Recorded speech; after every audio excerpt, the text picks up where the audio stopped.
They caught him on the block early morning and let off over 40 shots until his body dropped. His face was torn apart so bad that people barely recognized who it was lying there. Some said it was payback for a track that went too far and cut too deep. Others just whispered that in Chicago, the streets never forget when you disrespect the dead. Out here, words are not just words, they are life or death every time you spit them. This story is about Cedron Doles, better known as ShootaShellz, and how everything came crashing down. To really understand where ShootaShellz came from, you gotta first look at Chicago's South Side. For decades, the factories closed down, jobs dried up, and whole families got pushed out by redlining and segregation. Blocks filled with poverty, abandoned homes, and no opportunities left young men turning to the only structures that felt real, which were the gangs running the neighborhoods. The South Side turned into a battlefield where every corner was claimed by somebody. Back in the late 1950s, two teenagers named Eugene Hairston and Jeff Fort started what would become the Blackstone Rangers in Woodlawn. They organized like it was a real institution, with rules and codes they borrowed from older crews like the Vice Lords. Over time, they rebranded as the Almighty Black Pea Stone Nation, and that name carried weight all across Chicago. By the mid-'80s, their leader Jeff Fort was talking with Muammar Gaddafi from Libya, trying to hustle terrorist deals for millions. The government labeled them a serious threat because they mixed religion, politics, and heavy violence, all tied into the street structure. From those original stones came a lot of branches that would later shape the drill generation. On the east side and around 79th Street came NLMB, also known as No Limit Muskegon Boys or Never Leave My Brothers. From other corners came Black Mob, who carried their own reputation tied to car theft and retaliation. By the early 2000s, the beef between these factions was already turning deadly. Rumors spread about a young Black Mob member named Lil Saya being killed during a car theft gone wrong, and stories say No Limit was behind it.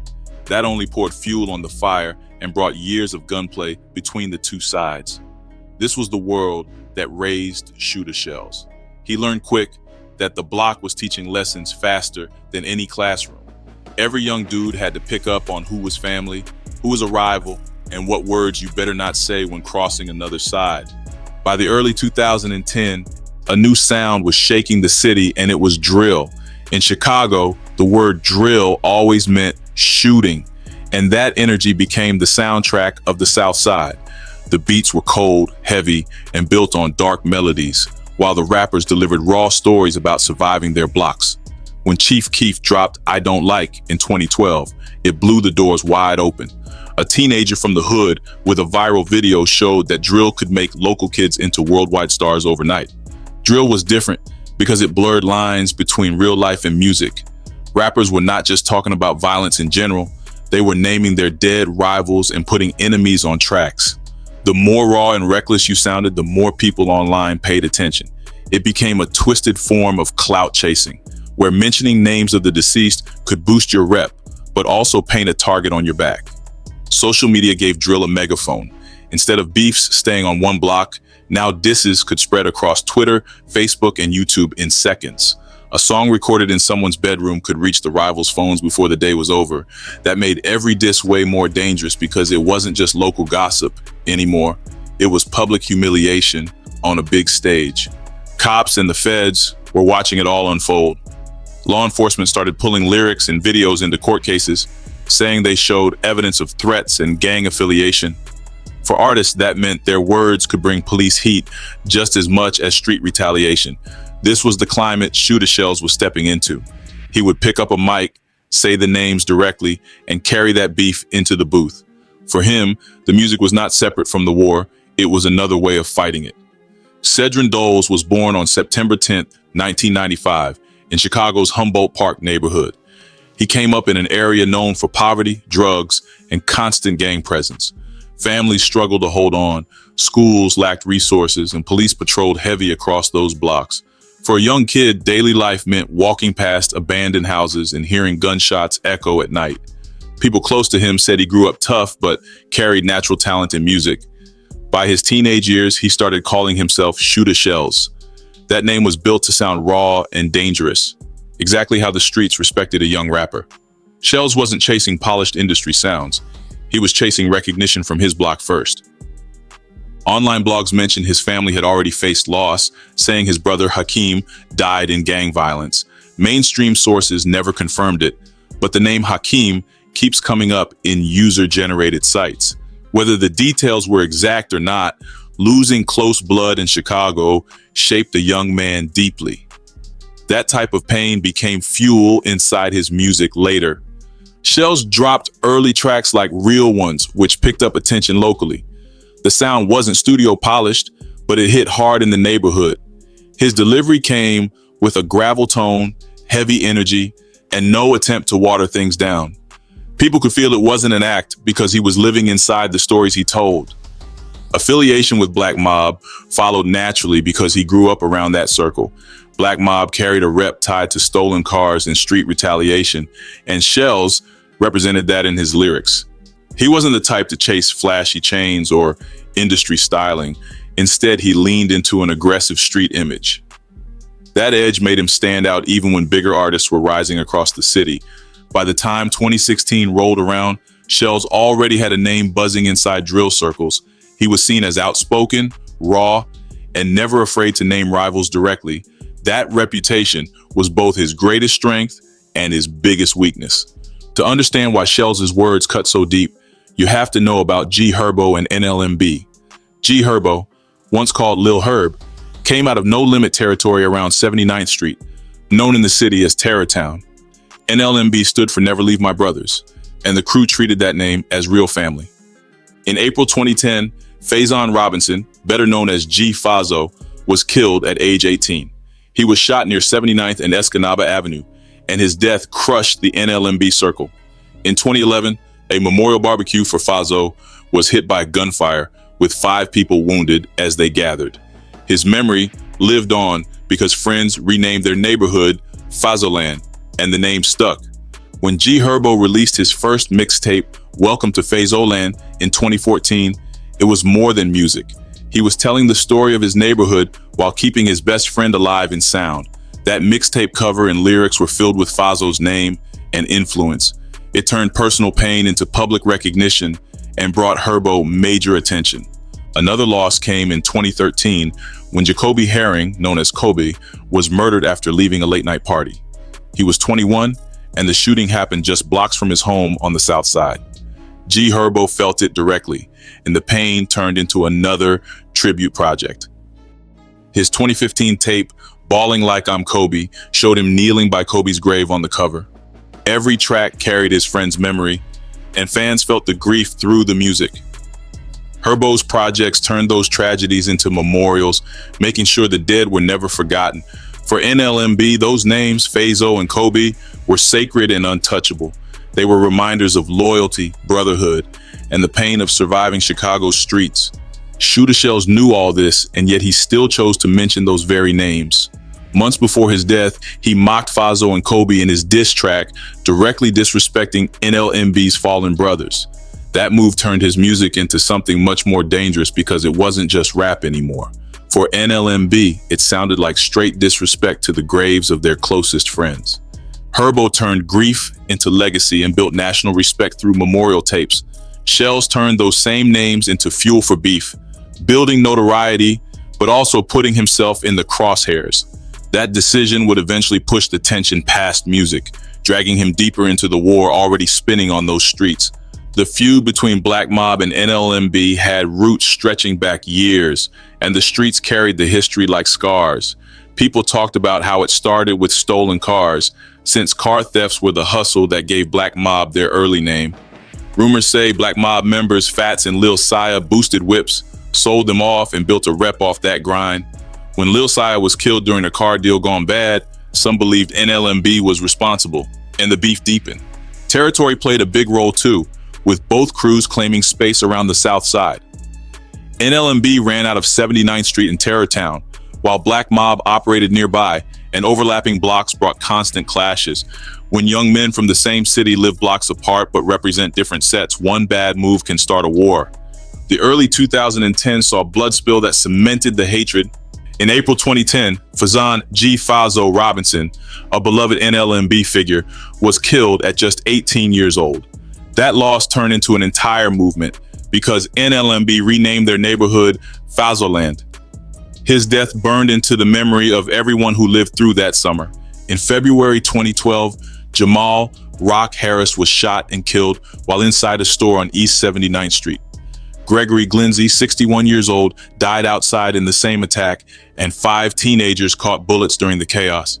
News reports confirmed it was a gang-related shooting, and word spread fast that Black Mob was in the mix. By August 2013, Jacoby "Kobe" Herring was dead after being found shot multiple times near South Yates Boulevard. Kobe was another NLMB name that meant family to Herbo and his circle, and his murder hit hard. The funerals of these young men became more than mourning. They became stages for rivals to mock online. Social media posts turned into celebrations of the dead, with ops getting dissed in captions and music. Every new body pushed the score deeper, and every new track added more pressure to the war. By the mid-2010s, the beef was set in stone, waiting for one move to explode again. By 2017, ShootaShellz was ready to take things further with his music. In April of that year, he dropped a video titled "Death of 150, a direct shot at NLMB and their nickname 150 Dream Team. The song was more than entertainment because it called out names that mattered deeply on the other side. The lyrics went after Jamal Harris, Jacoby Herring, and Faison Robinson, all 3 murdered NLMB members whose deaths shaped Herbo's music. Shellz didn't just mention them casually, he taunted them with lines that sounded like a challenge. At one point he said, "Tell Rock, Kobe, Fazo, you're gonna see them soon." That type of bar wasn't regular rap. It was a disrespectful swing at the foundation of NLMB. The visuals matched the lyrics because Shellz sat in front of the camera with a handgun, looking dead serious. His delivery was gravelly, his tone aggressive, and the pacifying hookless style made it sound rawer. For viewers, it looked like someone speaking from the street, not the studio. The video spread across YouTube and social media, reaching not only fans but also enemies who felt the disrespect personally. The FBI later described those lyrics as menacing threats in an affidavit filed to search his iPhone. Federal agents said the video gave probable cause that Shellz was promoting retaliation against NLMB, showing how law enforcement blurred music with evidence. To the feds, it was not just art, it was proof of intent to keep the violence alive. The community response split down the middle. Some people thought it was clout chasing, saying Shellz was only trying to get attention. Others whispered that the track was basically a suicide note because no one disrespects dead NLMB members without consequences. On the streets, mocking names like Fazo or Kobe meant you were crossing a line that guaranteed smoke. Online chatter blew up after the song dropped. Forums and YouTube comments lit up with speculation that NLMB hitters were furious. Rumors kept circling that Christopher "Mad Max" Jackson, known in drill circles as a feared enforcer for NLMB, took the track personally. G Herbo himself would later rap about Mad Max in songs, painting him as someone with no feelings when it came to hits. Fans started connecting the dots, saying Shellz's diss might have sealed his fate with the wrong man. Whether Mad Max really planned retaliation or not, one thing was clear. The diss track placed Shellz at the center of a storm, and people on both sides knew the streets were watching. From that point forward, every move carried heavier danger because the words he rapped were now heavier than bullets. On the morning of July 10th, 2017, the neighborhood of Auburn Gresham was quiet, but everyone knew that quiet never lasted. Around 9:30 a.m., Cedron "ShootaShellz" Doles stepped out of a friend's house, moving toward his car parked on the 8100 block of South Paulina Street. He wasn't on stage, he wasn't in a studio, he was just walking across the block in daylight. A white Nissan Altima rolled up, pulling into position with a calm that made it clear they knew what they were doing. The car doors swung open and 3 men jumped out, each armed, moving with speed like it had all been rehearsed. Witnesses later told police they didn't shout, they didn't warn, they didn't waste a second before pulling triggers. Gunfire ripped through the air as the shooters opened up, spraying round after round toward Shellz. Investigators counted 43 shell casings on the ground, a number that showed the intent wasn't to scare or wound, but to completely finish the job. Bullets tore through his head, chest, arms, thighs, and feet, cutting him down in seconds. People on the block saw him collapse as the shots kept echoing. A witness described how Shellz tried to stumble toward his car before his body gave out. He fell hard to the pavement, His face struck so many times it was almost impossible to recognize him. That detail spread quickly, making the story more chilling when photos later surfaced online. The three shooters didn't hang around after the barrage. They jumped back into the Altima, leaving behind smoke, blood, and panic. Neighbors ducked back inside their houses while others called police, but by then the car was gone, vanishing into the south side streets. Responding officers arrived within minutes and found Shellz's body lying next to his vehicle. He was pronounced dead at 9:40 a.m., and investigators immediately noted the attack was too calculated to be random.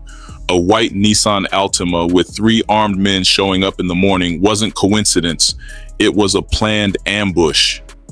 The autopsy painted the full picture of what happened that day. Shellz had gunshot wounds to his head, chest, right arm, right thigh, right foot, right calf, and buttocks. There were graze wounds across his forearm and wrist, showing how many bullets tore past him, even as others landed. Medical examiners documented the damage, and the description of his face being left unrecognizable became the haunting detail that stuck in headlines. Police told reporters the hit was targeted, not the work of reckless shooters spraying a block for no reason. The placement of bullets, the close distance, and the overwhelming firepower all pointed to a clear objective. They didn't come to scare him, they came to erase him. That line became how people described the ambush because it captured the way 43 bullets left no chance of survival. Word of the murder spread almost immediately through the city, first in Auburn Gresham and then across drill circles online. For those who knew about death of 150, the ambush felt like the retaliation everyone had been expecting, even if no official suspects were named. The way the attack happened, broad daylight, multiple shooters, and such overwhelming firepower showed how serious the beef had grown. By midday, Chicago police had sealed the block, collecting shell casings and interviewing shaken witnesses. Neighbors described the chaos of that morning, how the quiet street turned into a war zone in seconds. Some told officers they didn't see the shooters' faces, only the blur of men jumping in and out of the Nissan before vanishing. The killing of ShootaShellz wasn't just another body to those who followed drill culture. This was a young man who had taunted rivals by name and ended up gunned down in the exact type of violence his music described. His ambush was a chilling reminder that in Chicago, disses and lyrics could become death sentences. Despite the brutal nature of the killing, mainstream outlets didn't rush to cover ShootaShellz's story.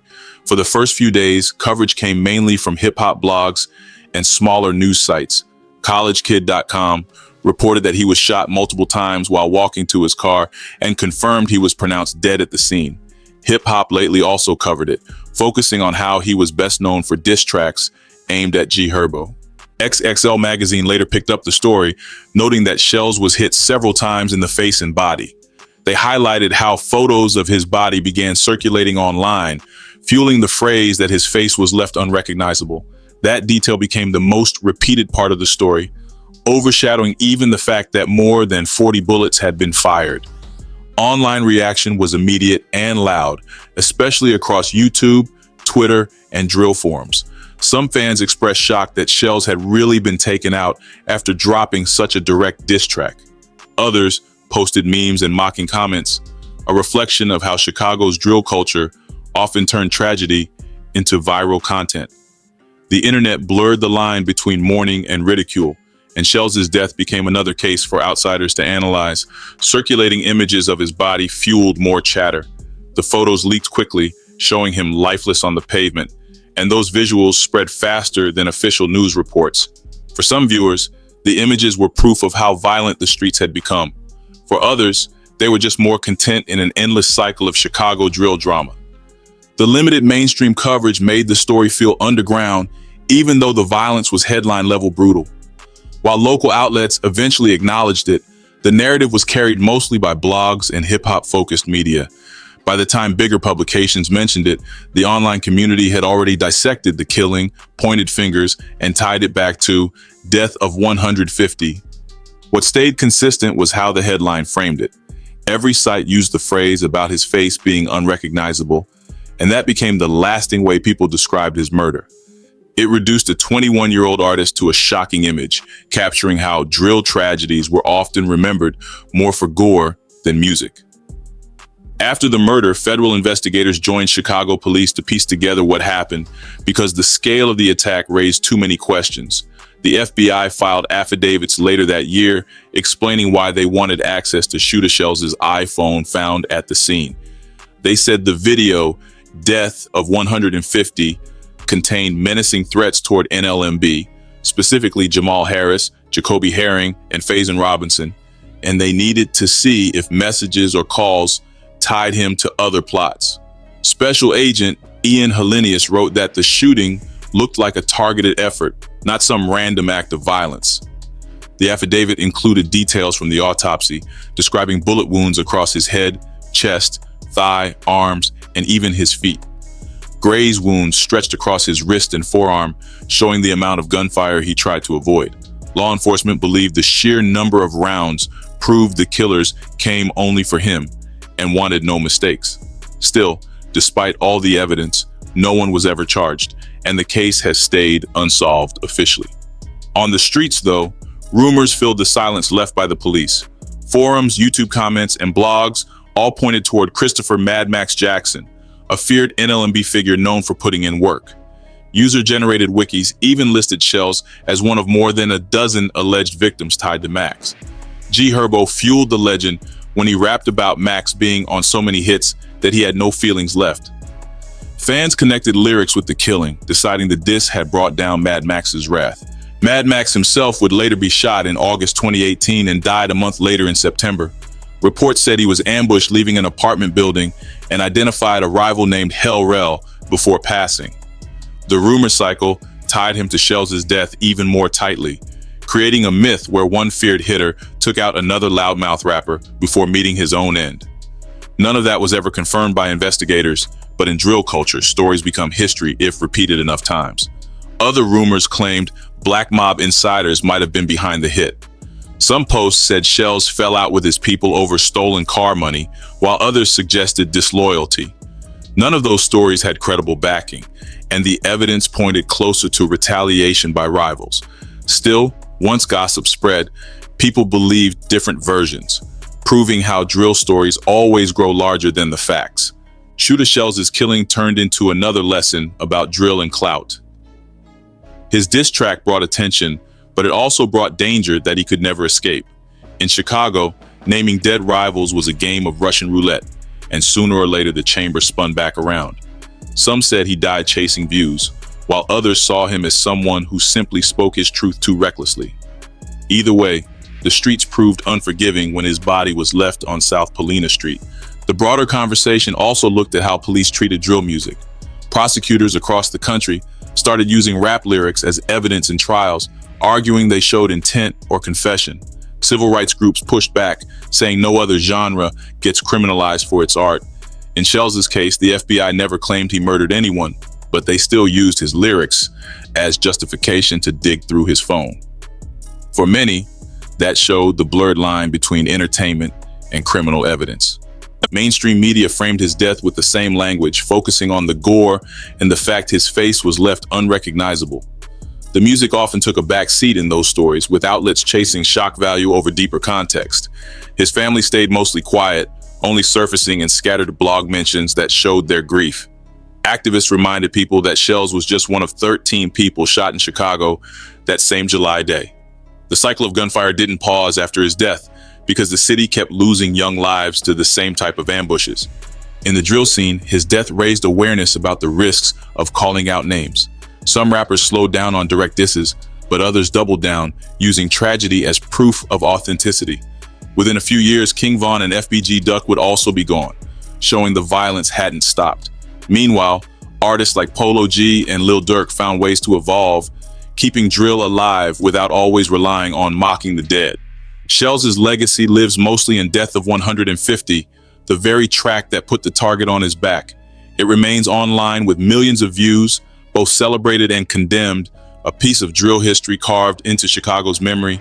His story highlights how art, identity, and violence are locked together on the South Side. He wanted recognition, he found it, but the cost was his life at 21. For people outside Chicago, the lesson was simple but heavy. Drill music isn't just entertainment when names are real and guns are waiting. For the city, his death was another reminder that, without real change, the cycle of retaliation will keep spinning. On July 10th, 2017, 43 shots echoed across Auburn Gresham, leaving a young rapper's body broken in the street. Cedron's ShootaShellz Doles had turned pain and beef into lyrics, and those lyrics circled back on him. They didn't come to scare him, they came to erase him, and the mission was completed. Today, his name survives in one viral video, remembered less for artistry and more for the violence that followed.